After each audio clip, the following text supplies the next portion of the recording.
Hello everyone. मैं मीनाक्षी बजाज एक बार फिर आप सबका वेलकम करती हूँ अपने चैनल पर। मुझे उम्मीद है कि आप एक रेगुलर व्यूअर हैं जो कि चैनल को सब्सक्राइब कर चुके हैं, सारे वीडियो लेक्चर्स को सुनते हैं और अपनी नॉलेज को बढ़ाते चले जा रहे हैं। आज का वीडियो लेक्चर है ह्यूमन रिसोर्स मैनेजमेंट का एक टॉपिक, परफॉर्मेंस अप्रेजल। इसमें हम सीखेंगे मीनिंग, डेफिनेशन और साथ में डिस्कस करेंगे traditional methods of performance appraisal. ये एक काफी लेंथी टॉपिक है जिसे हम सीरीज ऑफ वीडियो लेक्चर में डिस्कस करेंगे। टॉपिक को इंटरेस्टिंग बनाने के लिए कई सारी एग्जाम्पल्स मैंने आज के वीडियो लेक्चर में इंक्लूड कर दी हैं। तो आइए स्टार्ट करते हैं इस टॉपिक को बढ़िया ढंग से और एग्जाम्पल्स के साथ समझना। Meaning of performance appraisal. Performance appraisal एक सिस्टमैटिक इवेल्युएशन है। सिस्टमैटिक का मतलब होता है व्यवस्थित ढंग से किया जाने वाला काम, एक ऑर्डरली तरीके से किया जाता है जिसमें रूल्स एंड रेगुलेशंस पहले से ही रेडी कर लिए जाते हैं। इसी ढंग से लोगों की, एम्प्लॉयज की परफॉर्मेंस की चेकिंग की जाती है और जब परफॉर्मेंस अप्रेजल किया जाता है तो करने वाला ये अच्छे से जान पाता है कि एम्प्लॉय की एबिलिटीज क्या है, क्या काबिलियत है एक एम्प्लॉय में। इसी काबिलियत के बल पर उस एम्प्लॉय की ग्रोथ की, उसके करियर डेवलपमेंट की सारी डिसीजंस लिए जाते हैं। जितने भी हमने टॉपिक्स आज तक पढ़े, जैसे कि परफॉर्मेंस में प्रमोशन आता है, ट्रांसफर होता है, सैलरीज बढ़ाई जाती है, ये सारे के सारे डिसीजन डिपेंडेंट होते हैं कैसा परफॉर्मेंस अप्रेजर का रिजल्ट आ रहा है उसके ऊपर। इस टॉपिक का मीनिंग डिटेल में जानने के लिए हम एक डेफिनेशन भी डिस्कस कर लेते हैं। डेफिनेशन मैंने यहाँ पर ली है एडविन बी फ्लिपो की।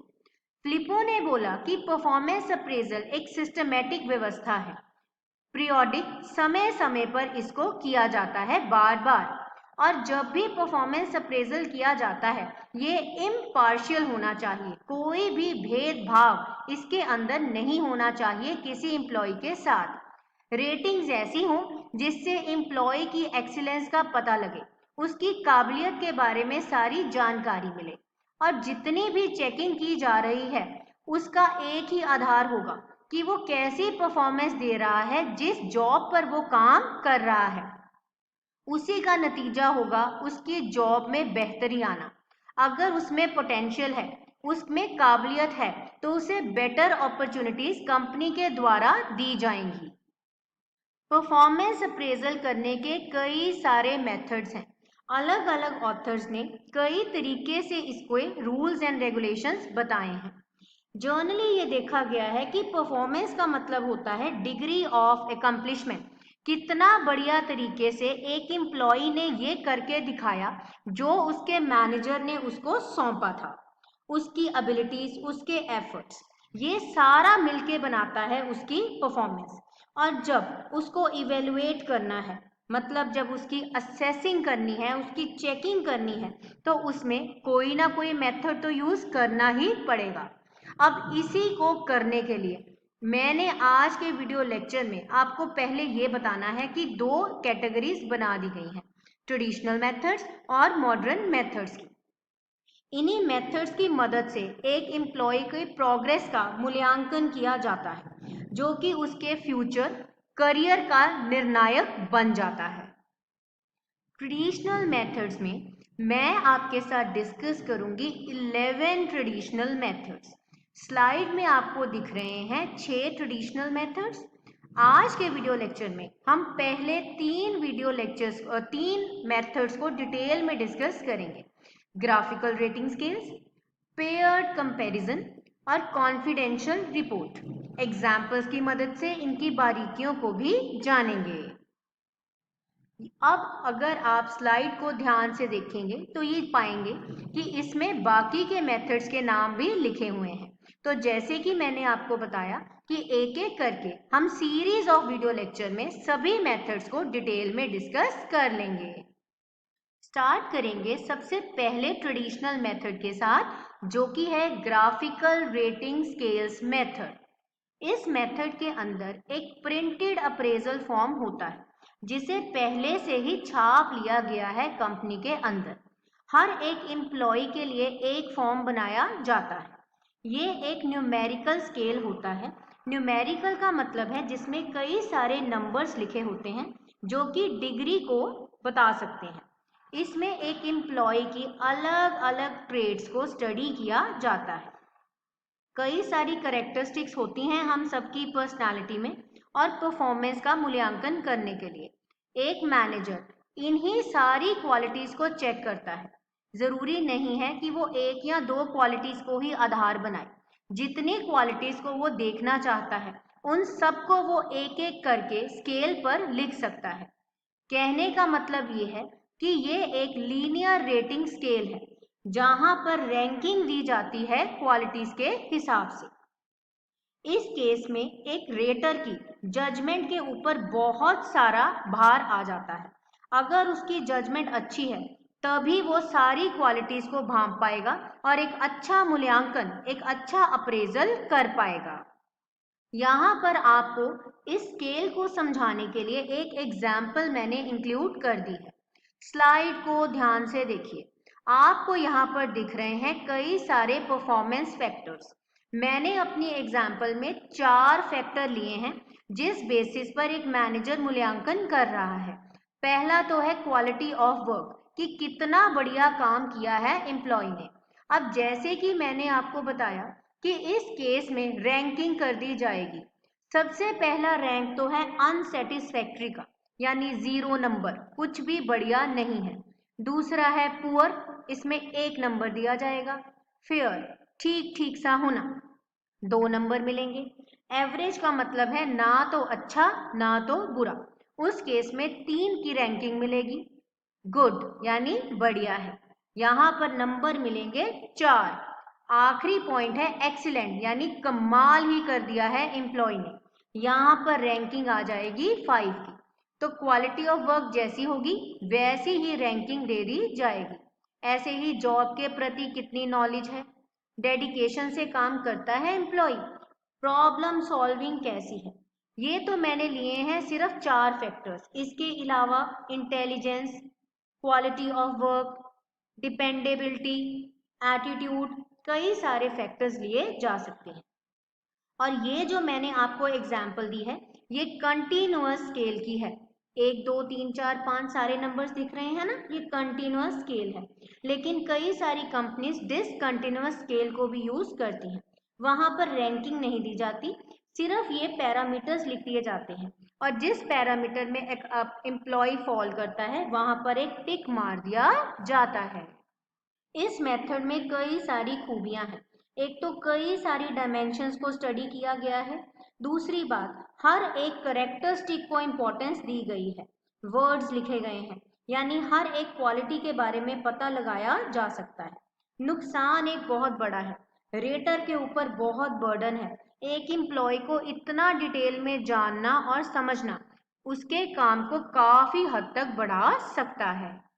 तो माय डियर लर्नर्स, अगर एग्जाम्पल की मदद से आपको पहला पॉइंट अच्छे से क्लियर हुआ है तो एक लाइक जरूर कीजिएगा, चैनल को भी सब्सक्राइब कीजिएगा और ज्यादा से ज्यादा शेयर कीजिएगा वीडियो लेक्चर को। अब हम डिस्कस करेंगे दूसरा मेथड जो कि है पेयर्ड कंपैरिजन, और इसमें हम एक केस स्टडी भी डिस्कस कर लेंगे।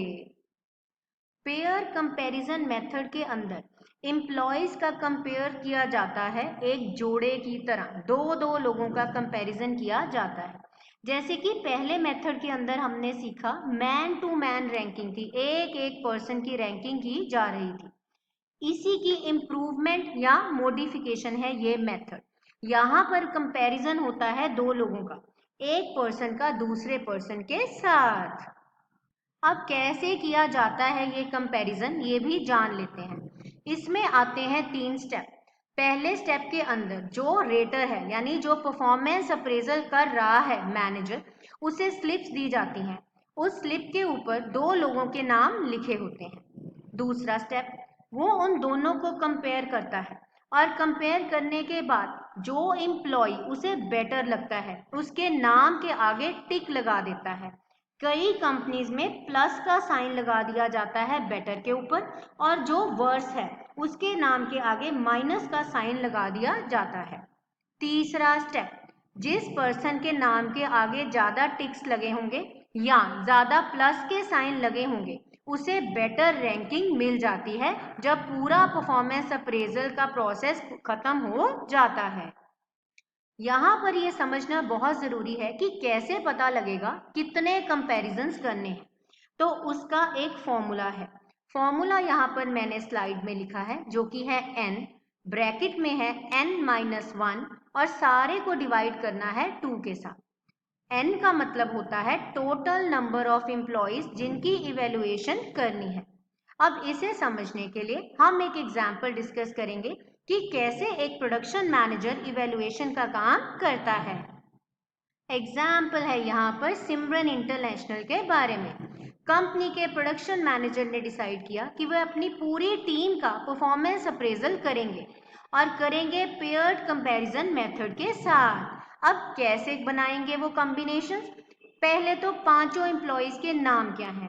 मिस कोमल, मिस्टर राज, मिस जया, मिस्टर सौरभ और मिस्टर साहिल।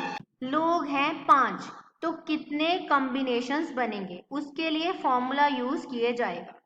5 लोग हैं तो n आ जाएगा 5, बाहर आएगा 5, ब्रैकेट में आएगा 5 - 1। अब यहाँ पर स्लाइड में देखिए, सारे को मैंने सॉल्व करके दिखाया है। आंसर आ जाएगा 10, मतलब 10 कंपैरिजंस करने पड़ेंगे। अब स्लाइड में गिनिए तो जरा कितनी बार मैंने कंपैरिजन किया है। टोटल करेंगे तो 10 ही आपको मिल जाएगा। यहाँ पर पहले कोमल को किया कंपेयर चारों के साथ, फिर राज को किया तीनों के साथ, जया को किया और फिर सौरभ को किया। इस तरीके से हर एक एम्प्लॉय को दूसरे के साथ कंपेयर करेंगे। जिसको ज्यादा प्लस के साइन मिलेंगे उसका रैंक आ जाएगा 1, फिर 2, 3 और 5। इसी तरीके से यहाँ पर इंपॉर्टेंस दी गई है एक दूसरे के साथ कंपैरिजन करने को। इजी मेथड है, सिंपल मेथड है। कमी ये है कि यहाँ पर बायसनेस आ सकती है।